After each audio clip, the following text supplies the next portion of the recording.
welcome back to the channel. My name's Adrian, and today is my weekly channel update. It's my second video for the day, so I apologise for throwing out the Weaver one first thing this morning, per se. It was a Kickstarter that I was desperate to get that video out on.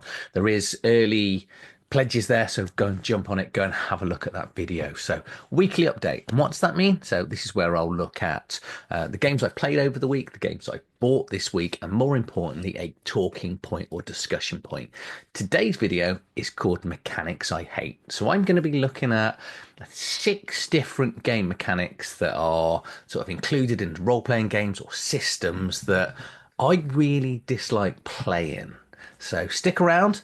We'll come to that at the end of the video. So it's all timestamped. So if you just want to jump on to the hate, then just jump straight over there. But do bear in mind, next week's video is the mechanics that I love. There's a lot more in that list because there's a lot to love about this hobby. Say there are a few things that I despise.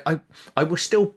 I'll come on to it when I get to there. So let's start as ever with what came into the collection this week. And it's been a bit of a bigger week, shall we say, this week, because I'm actually going to miss out some of the stuff I've bought because Wrath and Glory is a bit of a theme for this week, but there was a humble bundle on Wrath and Glory, and I picked up 21 PDFs that I had some of, but I just went all in and then got the 25% discount voucher. The 25% discount voucher allowed me to then go and buy more games, which more books that I'm going to cover that aren't covered in the Wrath and Glory Humble Bundle. So Cubicle 7 have had their pound of flesh off me this week. So let's get into what I bought from, actually, what I pretty much bought from Cubicle 7 over this week. So we've got 4 books to look at this week. So we've got Dark Tide Extraction for Wrath and Glory 2nd edition. I did a first look at this, so I'm not going to spend a bit of time, that much time on this one. But this is just so Dark Tide is the computer game that's based in the 40,000 universe. And this mission expansion rule book just covers it's a really claustrophobic adventure where you take the player characters down. You're effectively going down a lift in a hive and interacting to try and get an item from there. It's got chapter 4 is absolutely amazing. There's this thing that happens in chapter 4. Can't wait to get this played. If I can I keep saying this every week as there's another game go. If I can get the players together, I need to really work on getting the Wrath and Glory game played. Okay, so we then picked up another 3 PDF books. I said I'm going to go through these because, as you may be aware on this channel, I pretty much love everything Cubicle 7. Every time they go, here's another Cubicle 7 book, I'm pretty much buying it. But we've got the Eldari book here, which is basically the Space Elves book, which is 154 pages. So this is quite a large book for a sort of standalone expansion. Cubicle 7 normally run the books out to about 100, 120 pages. So this is a slightly more expensive book, but it will take you through specifically playing Space Elf type characters with all the different sort of classes that you can play in there. It covers everything from tier 1 to tier 4, variety of different cults, even like going into the Harlequins, which for me are the most famous Eldari. I'm not a massive 40,000 person.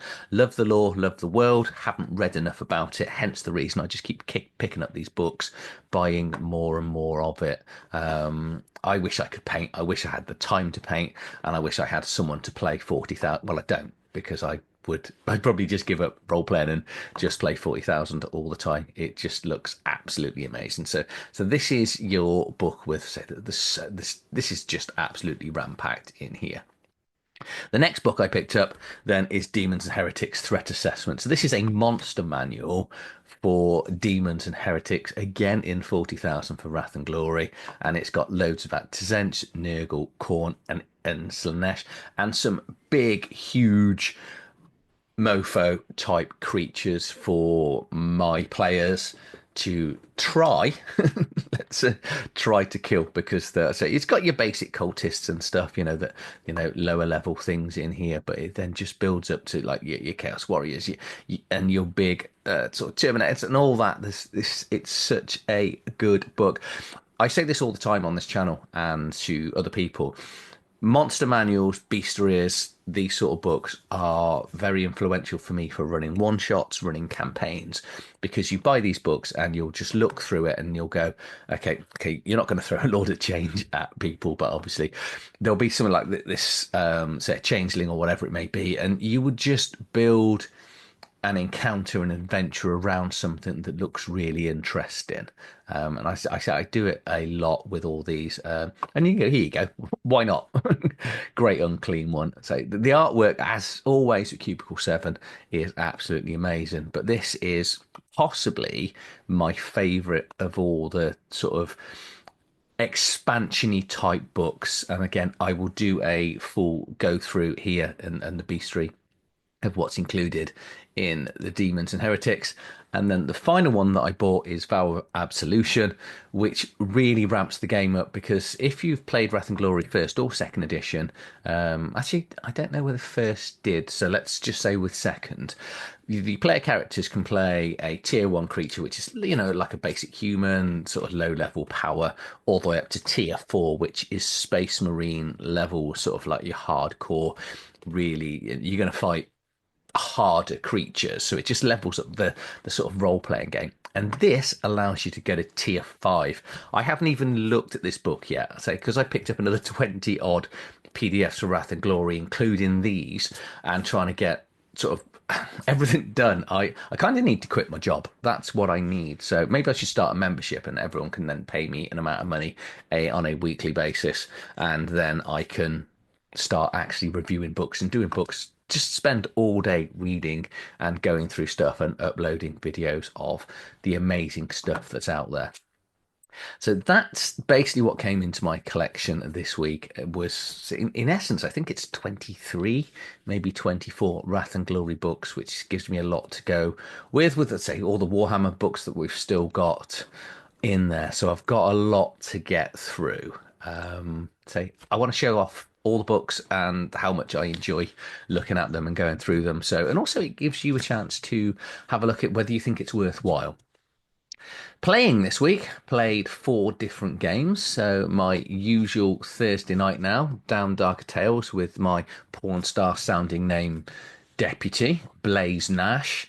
It appears through, well, I wasn't sure this was going to happen, but he now has a bit of a temper, as it turns out, and a couple of key diplomacy points with my new deputy turned into violence. And because things didn't go his way, and it kind of has turned the tension up and ramped the potential violence in the town to a higher level. Good thing is, though, when it did matter with stopping the attacks that were going to come onto us, he did manage to actually pass some sort of intimidation and diplomacy checks. So the impending doom that we were going to get on the evening didn't quite happen, but we are still in the very first day, 3 weeks on. So we're back to that on Thursday.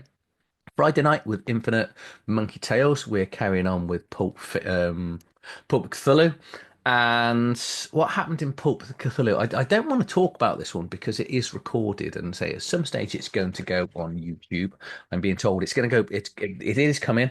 I was told a few weeks ago it might not happen. It is now happening, so I'm not really going to spoil that. But needless to say, we're still inside a mountain, sorry, a volcano in Iceland, and none of us are dead yet.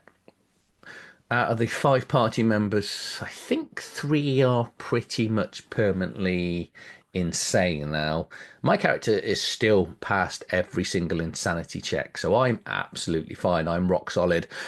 I would say I'm the stable one. I'm the genius, but I'm not that aware of what's going on because my character's the newbie to the party. So look forward to that once it comes onto YouTube. So do go and watch it. We will be live Friday night on Twitch. So if you want to join me watching it, we start about 9 p.m. UK time, give or take. Sunday night, we created characters for this, which jumped straight into my top 10 last year from never playing it from playing the start set, and that is Soulbound. Yeah, it's a Cubicle 7 game, so needless to say, based in Warhammer. So I love it. It does this wonderful thing though, where actually, okay, slight spoilers coming up for next week. One thing I really like as a mechanic is dice manipulation, and that is not adding numbers to the dice. That is physically rotating die up and down after you've rolled. I think it's really good mechanic, and Soulbound has that. I don't know what's going on in the world because again, it's Warhammer and it's based in the age of Sigmar. So I know a little bit. So Warhammer Fantasy, so it's based after that. I think it's the same world, possibly. And so whatever's happened with Sigmar's taken over, and so it's kind of fantasy. But I'm now going to play Iron Man. So as you can see here, this is my character. He's a Skyrigger, and the race is he's like this dwarf thing. Um, Chariron, I think, which are they're sort of really high tech dwarf. So it's kind of say its future on the Warhammer Fantasy because as you can see, I've got this bolt thrower, but I'm basically a little dwarf with this wonderful power armor that does deplete, so I'm gonna have to fix it. So I've spent skills on what is it, but crafting skills to do things. But I've got all these drills that so I can fly around and I can fire projectile weapons and these like big drill rocket things at people. So we're about to start that on Sunday. We will have the first session, so I'll give you an update on how well that's gone. Say dice manipulation, the rule book, Soulbound. I just it's Cubicle 7. I don't think Cubicle 7 can make a bad game at this stage. We'll see. We'll see. We have got two Warhammer games. The Old World has been announced and Horus Heresy. So Old World is coming out the summer this year, and Horus Heresy is sort of first quarter to second quarter next year. So maybe they can make bad games, but so far they haven't. Oh, no, okay, I won't go on to that. That's coming up next week. So this is where we are with Soulbound.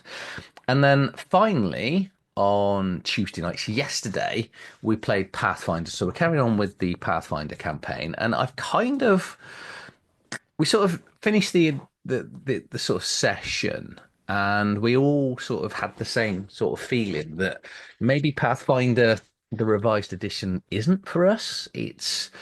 We're, I think, 5, 6 weeks on, and we spend more time looking up rules and situations than anything else that's going on. And I don't know whether it's the fact I'm playing a first edition module into the revised edition rules, or whether the revised editions are just incredibly clunky, or the first edition rules of the book that I'm running it off. It's not. I don't know what it is, but say I feel completely out my depth. I know what's going on in the world. I know what's going on in the adventure, which isn't a lot because they're still traveling over the map to try and get to the red cave. But every encounter, every combat, every kind of interaction, we're stopping and between us googling what's going on. So I generally don't know because I'm only on part one of this. I endeavour to finish it off. I don't like not finishing off unless all the players just go, do you know what, Aid, we're not enjoying this. I think they are. I don't know, but it was a little bit at the end of the session. We kind of finished early because I'd read through some encounters that were going to happen, and then they just skirted round them. Maybe I should do a video on players just avoiding encounters that are in there because they can if they want to. But it's up to them. I'm not a pushy player. I don't as a games master. I don't force people to have encounters. But yeah, it was just I don't know what it is. I'm not enjoying it like I do when I run other games. So I'm not. I can't see. There's a good chance Pathfinder's going to fall out of my top 10 and just disappear out. I don't know. Where this I think is where I want my Pathfinder possibly to be, and I really fancy running Ride of the Rooselawn's campaign with Savage Worlds. So maybe we'll go back to first edition with Savage Worlds and play Pathfinder that way. I don't know. I don't know. I'll update you. Let me know in the comments how you're all getting on if you're playing, Pathfinder, the revised edition. Say it's just, and I'm not saying it's too heavy because I like Warhammer Fantasy Roleplay, which is, it's an incredibly heavy game. But this is just, I don't know. I can't quite work out what it was. So, whilst I'm being negative, let's talk about game mechanics and mechanics that I don't like. Um, and actually, there's a seventh one because I don't think I actually like Pathfinder, the revised edition now. Now, this is not me coming down on games and because I appreciate game designers, games mechanics, they spend an awful lot of hours play testing and working things through, and they're technically their babies. So I'm not, and I don't want to do it in a way that this is rubbish and I will never play these games, because all the games that have these mechanics in that I'm looking at, bar one, no, actually, I think I probably would play it because of the world. I I would play it. Yeah. If someone said to me, "Would you play this?" I would play it. Yeah. So I will play all of these. So let's just get through the list. I say Pathfinder is my seventh one. Um, and I'm going to start with one that I know that there's one on here that if you're a fan of this channel is, so actually I'm going to start with that one because that is the one that gets me a lot of hate on this channel from people on the channel, subscribers, people in my Discord, my family, my friends, people in the street, random people shout at me. And that is me not liking the Year Zero engine. And specifically the fact that it's like Forbidden Lands. I'd say I like Vesen, and people always go, "But you like Vesen," it's not the Vesen system that I like. I think it's the way that Andy runs the game and the campaign, because I then ignore how terrible the system actually is, and I use terrible in the nicest manner, because in Aliens the Year Zero engine is really good because you get to add dice. What I specifically dislike about it is the binary pass or fail based on the rolling a d6. So you've got a 1 in 6 chance of passing, technically. And yes, you can have multiple dice. And they always go, if you roll in 10 dice, you've got a 78% chance or a 92% chance. And the reality of you haven't, because rolling an individual dice, when you get into maths, each die has got a 1 in 6 chance of landing on. And I'm probably going to get shot by mathematics people here now as well. But in my mind, they've all got an equal chance of landing on any number. So if you roll 10 of them, there isn't 10 chance. You've got 10 chances to get a 6, but you've equally got 10 chances on each of them to get a 1. And more often than not, the larger the dice pool I have, the less chance you have of getting a 6. Now that's kind of annoying. But the really frustrating thing that I hate with it is the fact that as you get injured, the health is applied to your stats. So as you get more wounded and things become more desperate, you roll less dice. So statistically, even though it goes against what I've just said on maths, it does become the reality that it becomes actually harder to pass a dice roll. So you actually have this impending doom that just goes on during the session as you get weaker and weaker. And there's already a chance that you're going to fail initially, then you take wound points. And yes, you can push that rolls, but pushing rolls means you just get to roll again, but with one less dice, and then you're constantly at one less dice for the whole rest of the session. It's just, I don't get why it won so many awards and why so many people love it. It's just my personal feelings on it, and I'm sure as we say in this country, it's a Marmite thing. People either love or hate Marmite, which is similar to Vegemite. I think if you're Australian, and I'm sure America will have something similar. But it's basically it's a really foul topping that we put on our food. Well, we don't. My son does, and I think he's the only person in a family of 7 that likes it. So that is the Free League Year Zero engine. So this is the one that I said I probably wouldn't play, but I would. I would play it. And this is, I'm a huge fan of the World of Darkness, and I was really excited when they announced 5th edition, especially 5th edition Vampire and Werewolf. Now, I don't like what they've done with the world in Werewolf, or parts of what they've done in the world with Vampire, where they've taken it. But one thing I specifically dislike with Vampire, and I'm sorry about this, because there's someone very specific on my Discord that's probably going to go, well, but this is one of the things he said he really liked. And I don't like the fact that you randomly roll now to get your disciplines to work as a vampire. So in the first 4 editions, you would have a blood pool, And so you spend blood and you will do your power or your discipline, as it's called in that game. And now it's randomly rolled. So you either can do the power and it costs you blood, or you can do the power and it doesn't cost you blood. And it's all right in your sessions and the weeks when it doesn't actually cost you blood because you go, I managed to dominate someone and control their mind, and it hasn't actually affected my character. But there are times where, and I know that goes with luck, and I do play a lot of games with a lot of random tables. It just feels weird to have it's effectively a magic power that you can always do, that sometimes it will cost you mana to use and other times it won't. I just don't like it. Either make it cost all the time or don't make it cost and just have something, just have a roll to whether you pass or succeed. I generally don't like it. But then I think that is possibly because I'm used to doing it a certain way. Okay, so the next one, Deadlands. Now, this isn't Savage Worlds Deadlands, which is over my left shoulder here. This is first and second edition Deadlands. As you're aware, if you've watched this channel before, I love my westerns and I love my Cthulhu westerns. I love that sort of dark horror westerns, and I wanted to love and like the first and second, and technically I think it's now called a revised editions of Deadlands, and I just couldn't because it was a kind of dice pool game. So you're rolling variety. It might be a D4, D6, D8, D10, D12. So it was quite interesting in that method. So it was similar to Earth Dawn if you've ever played Earth Dawn. So it's the same sort of system. But what Deadlands did is when you had your stat and you were picking out, it then picked out a card from a card deck, and depending whether it was not ace, clubs, diamonds, or spade, would depend whether you had one, two, three, or four lots of that specific die.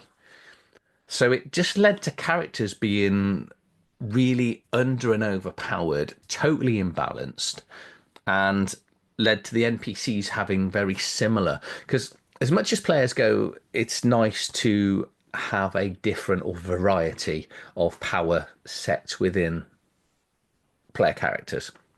What you've got to think of as a games master is players are going to have, they're going to come across creatures with the same insanely variant stats. So you can, you might have 4d10 in strength or 4d10 in shooting, and where everyone else in the party's only got 1d6 because that's how it is. And you're going to hit consistently more than everyone else, and just be able to show off and do what you want to do very, very well. But it also means the NPCs are going to be able to do the same back to you.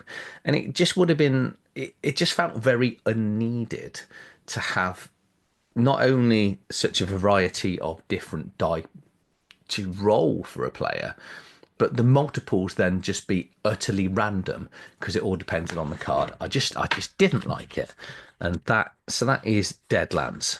New Deadlands, Savage World, absolutely amazing. Who doesn't like spending bennies to re-roll?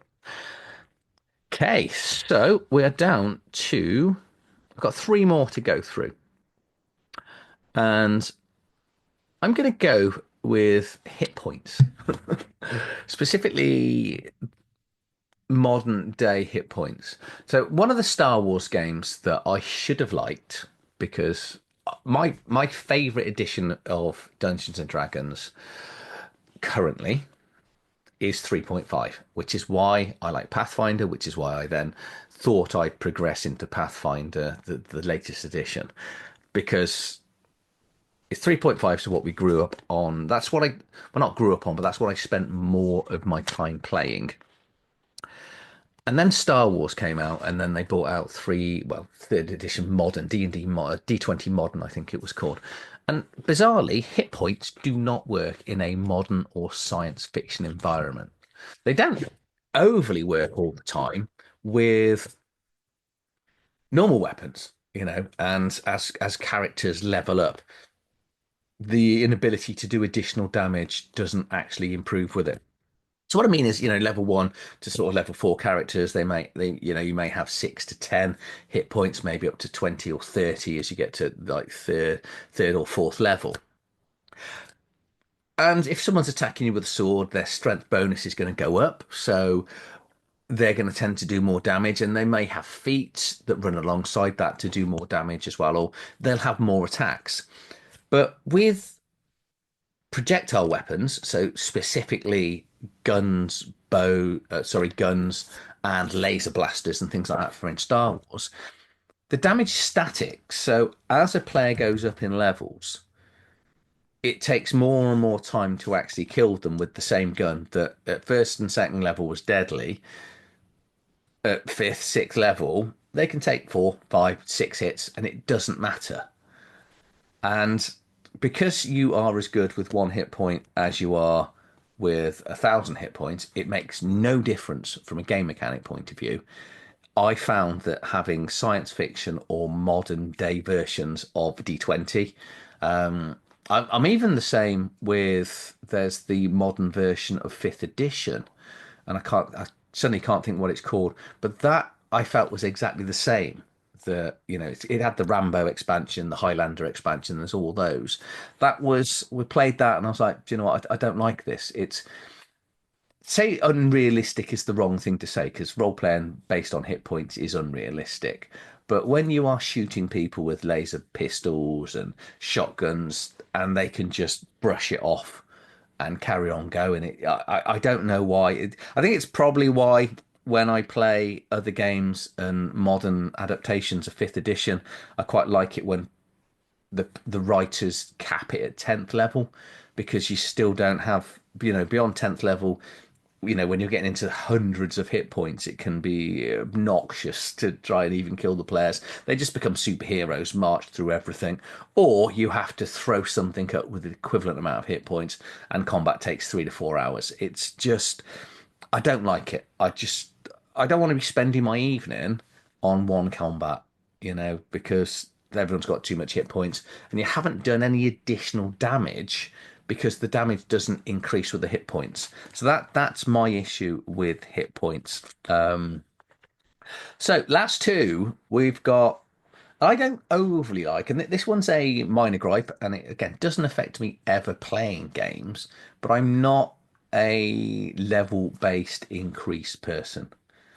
The more I played level-based increasing games for longer campaigns, I find them as a games master, it doesn't matter, but as a player, there's sometimes that you need the freedom to be able to pick and choose something more specific in a direction to go over.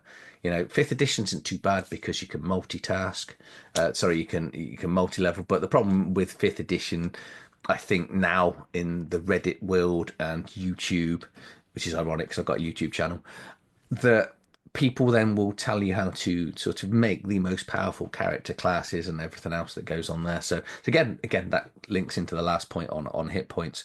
But I given the choice, so this isn't a major thing, but given the choice, I would put a skill-based campaign. I'd rather be in a skill-based campaign than a level-based campaign every day of the week. Okay, the last one, and I'm going to get hate for a few people for this, and also because I did a video on it a while back, is there are three big Star Wars games over the years. So we've got West End Games, which uses all the D6. You've got Fantasy Flight, which is D20, and then you've got Fantasy Flight uses the funky dice from the Genesis system, and then you've got Wizards of the Coast, which uses the D20. And I've really gone off funky, trendy, fun dice, whatever we now decided we're going to call them, because it all started for me with Warhammer Third Edition. Massive Warhammer fan, loved First Edition, played it lots. Second Edition did lots of improvements. They then brought out Third Edition, and we were like, "What is this? What have they done? What are these dice with all the little axe signs on and everything?" It was really, really strange. And then Star Wars came out. I say we played the West End games, which is rolling a lot of D6s, and then you go to Wizards of the Coast War, which is using D20s, and then Fantasy Flight bought out some really good looking books with these Genesis system. I call them Skittles because they're about as practical as Skittles. And I thought this was my perfect Star Wars game. until I couldn't convince my any groups to play it, anybody else to play it. We then played Legend of the Five Rings on the streamlined version of it, and universally, pretty much everyone hated that system as well. So I'll show you what I mean by these dice on the Star Wars system if you're not aware of it. So these are the dice that you get, not including the white dice, which is the Jedi dice. But when you're making dice rolls, depends on how many skill levels you've got, you'll either roll blue, green, yellow dice, or a combination of all of them. And you may have black dice, purple dice, and red dice. And you're effectively rolling these and then taking off some of these to then allow you whether you're going to pass or succeed, or whether you're going to pass and you might have complications. So narratively, it sounds amazing. But so, hits are successes where misses take off hits, and then you've got like these other bits where you can, so even if you fail you can get a bonus out of it, and it's so much additional work for the games master to sort of come up with from a narrative point of view. It's like Seventh Sea and Cult and all these games where they want to try and do an interesting game system where it becomes a little bit more narrative based. And I like the idea of Star Wars. I like the idea of Genesis, but sadly, I think it's too complicated to get most players in. Most people just aren't interested in playing. Well, as I found, I ended up buying this. You've seen here. This was full of every single book, apart from No Disintegrations, which I couldn't find for love nor money under about 50 quid because it was the one with Boba Fett and the Bounty Hunter book. And they've all gone because I'm now not keeping anything. So everything that's behind me now are games and systems that I will happily play.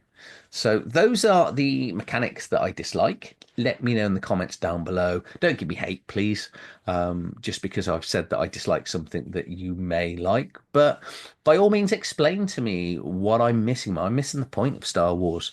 Am I missing the randomness of 5th edition Vampire on whether your power goes off? Sorry, whether you spend the blood or not. To say year zero engine, I've heard every argument against it because say I will happily play Aliens because you get more dice, and Blade Runner because it does it in a different way. But yeah, none of this is meant in a hateful way. I said all of the games I would play if I was at a conference or if my friends or a games master, if any Discord was running, I will happily sit and play these games. But just expect me to grumble a little bit if I'm at the table. So say next week we're going to be talking about mechanics that I love, so it's going to be a more positive week next week. So if you are still here, thank you for watching this far. I hope you've enjoyed the video. Please like, share and subscribe to the channel. My name's Adrian and I'll see you on the next video. Thank you for watching.